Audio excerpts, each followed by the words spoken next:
Alors qu'est-ce qui est d'important de connaître sur ces plantes dans notre monde un peu stressant, compliqué, où une vie un peu à 100 à l'heure?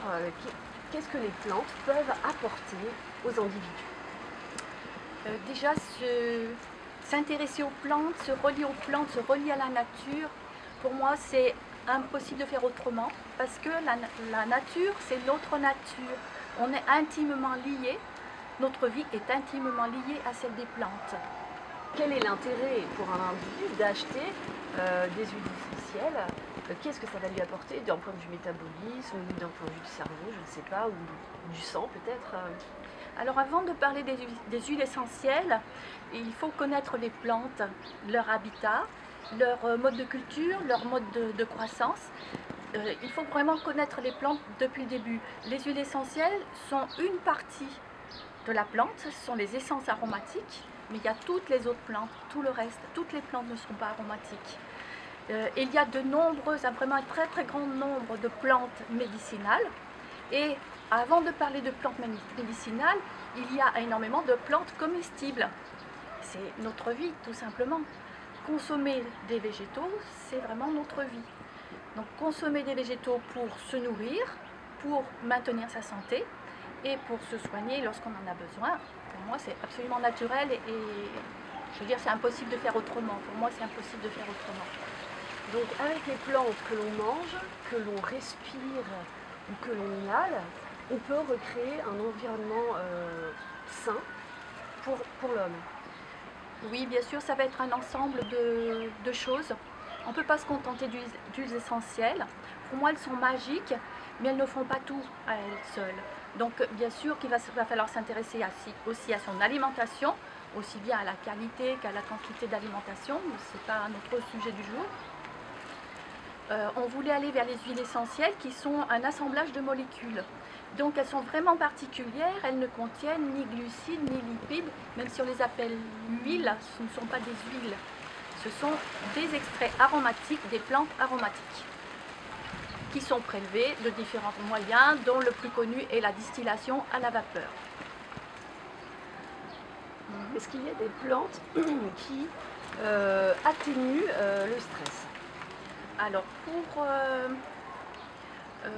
favoriser la détente, il va d'abord falloir s'intéresser à quels sont les facteurs, qu'est-ce que le stress produit chez l'individu. Nous ne sommes pas égaux face aux stimuli, et certaines personnes vont réagir au niveau du corps, peut-être avec de l'insomnie, de l'inappétence, ou des troubles de la digestion, ou des douleurs, et donc la réponse évidemment ne sera pas identique. D'autre part, il faut savoir que chaque huile essentielle a plusieurs vertus, et chaque huile essentielle peut accompagner plusieurs troubles en même temps. Donc bien sûr, on va vouloir réfléchir davantage à que ressent la personne dans son corps, mais aussi dans son fonctionnement, et qu'est-ce qui se passe dans son esprit. Les huiles essentielles étant des vibrations, la première absorption se fait par l'odorat. Dès qu'on ouvre le flacon, ce sont des principes odorants très volatiles, ils vont se dégager, et de par l'odorat, l'information va aller tout de suite au cerveau. Et là, on a déjà des effets, une nouvelle information qui arrive pour l'individu et qui va peut-être suffire à lui permettre de se restabiliser. L'utilisation de l'olfaction d'une façon plus pointue, on appelle ça olfactothérapie. Voilà.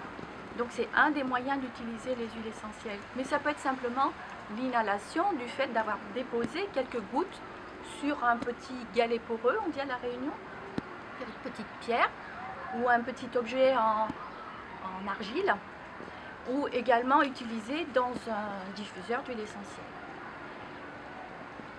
La deuxième absorption, qui est vraiment, d'après ce que dit un de mes enseignants, la voie royale, c'est la voie percutanée.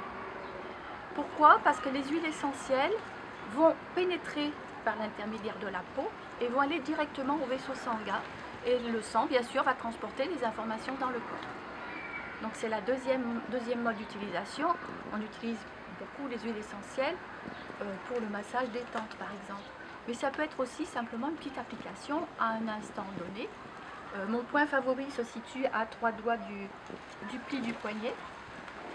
Ça, c'est un point hyper intéressant par rapport au stress, mais alors pour ratisser large. Son tropisme, c'est-à-dire l'orientation de ce point d'acupuncture, et la poitrine. Donc aussi bien dégager au niveau des poumons, dégager au niveau du cœur, au niveau du diaphragme, au niveau de l'estomac, on a un point qui est vraiment un endroit très facile d'utilisation. De plus, pour la plupart des gens, c'est une zone qui est exposée quotidiennement, donc la peau, en principe, ne réagit pas. Si je devais me constituer une petite trousse de pharmacie improvisée mais essentielle à ma vie, vous me conseilleriez d'acheter quoi en premier?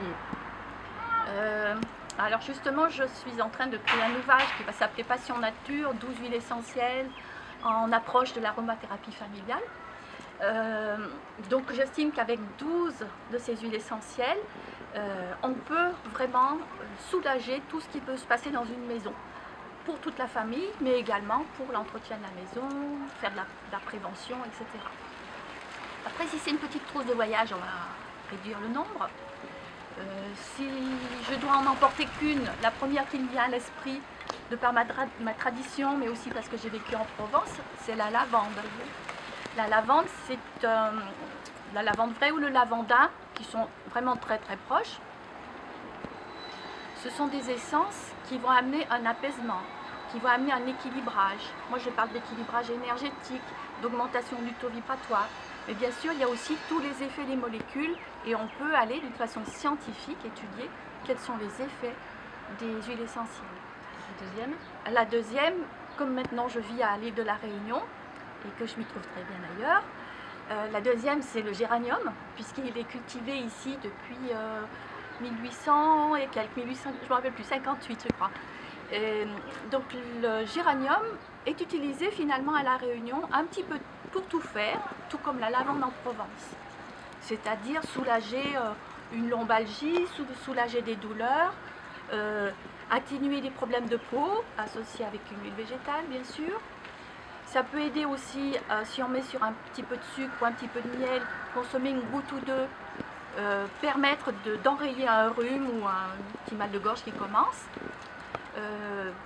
De nombreuses utilisations en fait au quotidien de ces deux huiles essentielles, un petit peu entre guillemets à tout faire, et qui sont au niveau des molécules dans un domaine qui sont très peu irritantes, très peu d'effets indésirables en fait. Et la troisième? Alors une troisième, je sais que tu aimes beaucoup la menthe poivrée. La menthe poivrée, je vais juste en parler un tout petit peu parce qu'elle a de nombreux avantages, elle est tonifiante, elle est rafraîchissante et elle peut aussi aider à se sentir mieux dans de nombreuses situations, de nombreux domaines. Le petit bémol, c'est qu'elle peut être un peu irritante. Comme elle est rafraîchissante, en grande quantité, elle est refroidissante et c'est pas toujours conseillé de refroidir. Et par ailleurs, elle est vasodilatatrice, ce qui peut être très agréable pour soulager une douleur, instantanément, pour soulager une douleur, même au niveau, si vous avez mal aux dents, un tout petit peu, vous frottez la gencive, ça peut aider à soulager. L'inconvénient, c'est qu'elle va dilater les vaisseaux et que pour les jeunes enfants et pour certaines personnes fragiles, c'est déconseillé. Voilà pourquoi je ne mets pas la menthe tout de suite. Et je préférerais du coup évoquer les essences d'agrumes. On appelle l'huile essentielle, mais en fait leur mode d'extraction est différent. J'aime beaucoup les essences d'agrumes, citron, pamplemousse, mandarine, orange. J'aime beaucoup ces parfums-là qui sont très apaisants et chacun peut y trouver son compte. Elles vont apporter beaucoup d'informations aussi pour calmer, pour assouplir, pour adoucir. Elles sont un petit peu maternantes, un petit peu les autres aussi que j'ai cités. La menthe peut-être pas, mais les autres sont maternantes. Donc on va se sentir entouré, on va se sentir accompagné. C'est ça que j'aime aussi. Les essences d'agrumes ont pour inconvénient, il est déconseillé de les utiliser au soleil parce qu'elles sont photosensibilisantes, c'est-à-dire peuvent produire des taches brunes. Donc on peut les manger, on peut les mettre sur un sucre, on peut les inhaler. Alors, dans une approche de débutant en huile essentielle, et même dans un débutant plus, moi je conseille vraiment vivement d'apprendre à les connaître et les utiliser au moins pendant 1 an sans les consommer. Les diluer, soit avec du miel, soit avec de l'huile végétale. Il ne faut pas consommer des huiles essentielles pures directement dans la bouche. C'est vraiment déconseillé. Merci beaucoup Brigitte. Du coup, on en apprendra plus à la sortie de votre livre Passion Nature, c'est ça? Oui. Qu'on peut retrouver sur votre site. On le trouvera sur mon site et on le trouvera aussi sur l'île de la Réunion, puisque la Réunion sera évoquée. Nous avons pu filmer et photographier la totalité des plantes choisies sur la Réunion. Et donc, votre site s'appelle? Mon site s'appelle brigittefummagali.com, .fr, mais avec .com on y arrive aussi.